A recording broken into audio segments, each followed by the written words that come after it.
অনেক মাছ ধরেছি। সব মাছ আমার শাড়ির আঁচলে বেঁধে রেখেছি। চলো এবার বাড়ি যাই। বুড়িমা টের পেলে লাঠি নিয়ে তেড়ে আসবে। হ্যাঁ, হ্যাঁ, বুড়িমা এই ভর সন্ধ্যাবেলায় এদিকে আসবে না। আমার পায়ের নিচে আর একটা মাছ পড়েছে। এইটা শেষ, আর ধরতে হবে না। চলো বাড়ি যাই। এত তাড়াহুড়ো করছো কেন? ঠিক করে তো স্নানও করতে পারলাম না। চলো চলো, এই ঝোপের ভেতর যাই, ওইখানে অনেক মাছ পাওয়া যাবে। ও বাবা গো, আমি ওইখানে যাব না। ঝোপের ভেতরে সাপ থাকে, আমি আবার খুব সাপের ভয় পাই। আরে বাবা, জলে যে সাপ থাকে সেই সাপে বিষ থাকে না। তারপরও আমি যাব না। আমি এখানে দাঁড়িয়ে আছি, পারলে তুমি যাও। ঠিক আছে, আমি যাচ্ছি, তুমি আবার চলে যেও না। যাচ্ছি না। এই তো চলে এলাম। এখানে তো অনেক মাছ, এই মাছগুলো রাখবো কোথায়? তোমার কাছে তো গামছা আছে, তুমি গামছার মধ্যে বেঁধে রাখো। তাই করি, তবে তুমি এখানে আসলে ভালো হতো। আমার আর ভালো লাগছে না। দেখো রাত হতে যাচ্ছে, বললাম বাড়ি চলো, তুমি তো আমার কথা শুনলে না। চারিদিকে কেমন অন্ধকার হয়ে গেছে। আর একটা মাছ ধরেই বাড়ি চলে যাব। আরে একেবারে তো অন্ধকার হয়ে গেল। ও বিশাখা, আমি তো কিছুই দেখতে পাচ্ছি না। দয়া করে এবার বাড়ি চলো। আমার পা ধরে কেউ মনে হচ্ছে টানছে। এই এই কে এলো এখানে? আমাকে ছাড়, ছাড় বলছি। পুকুরে আমরা ছাড়া কেউ তো নেই, তাহলে তোমার পা ধরে কে টানছে? বললাম, বারবার বললাম বাড়ি চলো, আমার কথা তো কানেই নিলে না। আমাকে বাঁচাও, এই গভীর জলে আমাকে টেনে নিয়ে গেল, বাঁচাও। হে সৃষ্টিকর্তা, এখন আমি কি করব?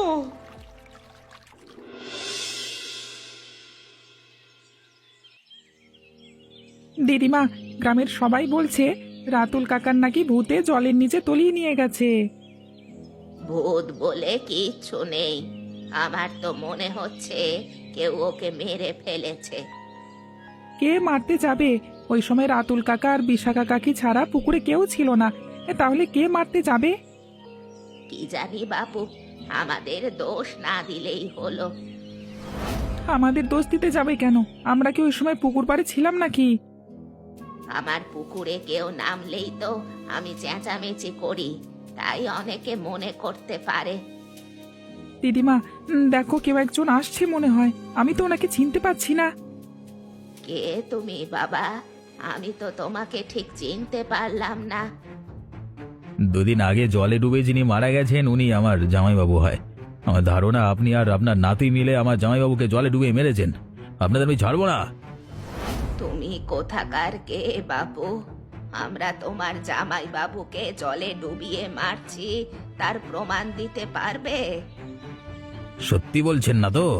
এই বয়সে পুলিশের পেটানি খেলে সব সত্যি কথা বের হয়ে যাবে। ভালোই ভালোই বলছি, সত্যি বলে দিন কিন্তু। ওই দেখুন, আপনি কিন্তু বাড়ির উপর এসে আমাদের এভাবে অপমান করছেন। আমার দিদিমার সাথে এভাবে কথা বলবেন না বলে দিলাম। বাপ রে বাপ, দিদিমার জন্য খুব দরদ দেখছি।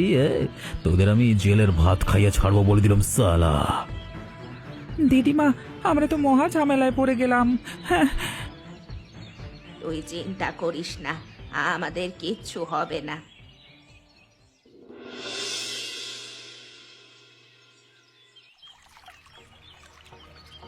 কে কোথায় আছো?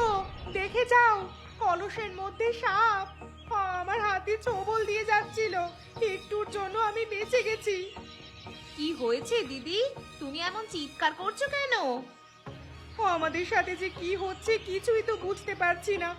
1 বছর সংসার করতে না করতেই বিধবা হয়ে গেলাম। তোদের জামাইবাবু আমাকে ছেড়ে চলে গেছে।